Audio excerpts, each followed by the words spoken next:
Somebody saw, he saw, and that was the source of my panic. It was a few years ago when I was lecturing on the university campus. And like all university campuses, there are those spots where students tend to gather. This spot was the most popular of them all.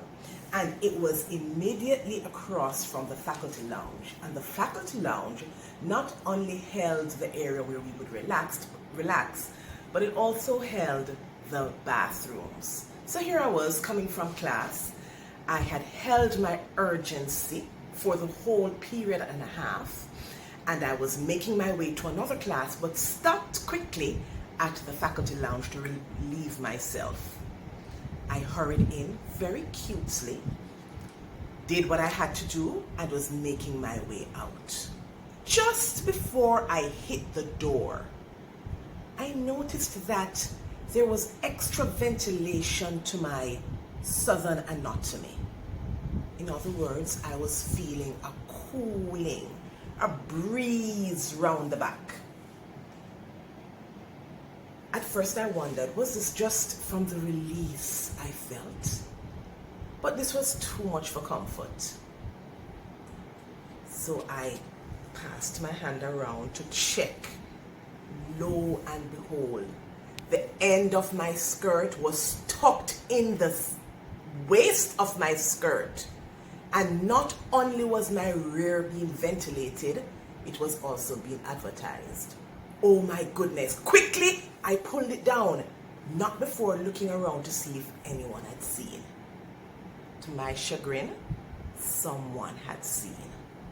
He had seen. And he must have been lost for words. My trauma, my panic, my almost tragedy was short-lived.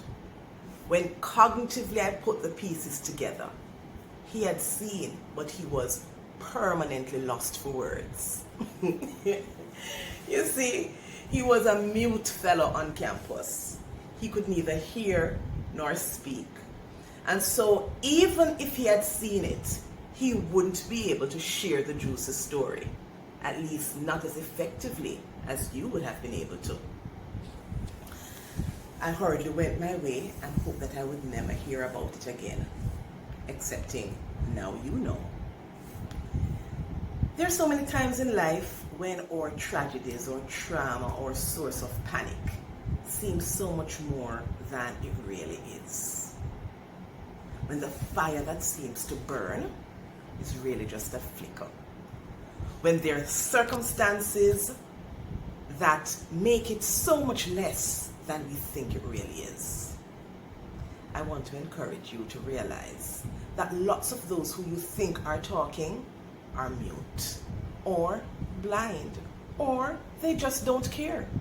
Stop worrying about what others are thinking. Stop worrying about what others are going to say about you. Just go ahead and live your life, and if you come up on extra ventilation, find a way to laugh about it.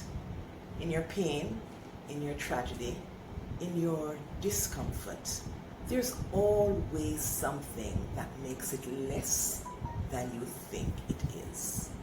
So embrace your life with vigor. Embrace your life with excitement. Get your release, head on out, confidently check around, and if by chance there is something exposed that you wished weren't, find a way to laugh about it and keep moving. I'm Patrice Williams-Gordon of Deliberate Living, inviting you on a journey to make life exciting, taking all the pieces and making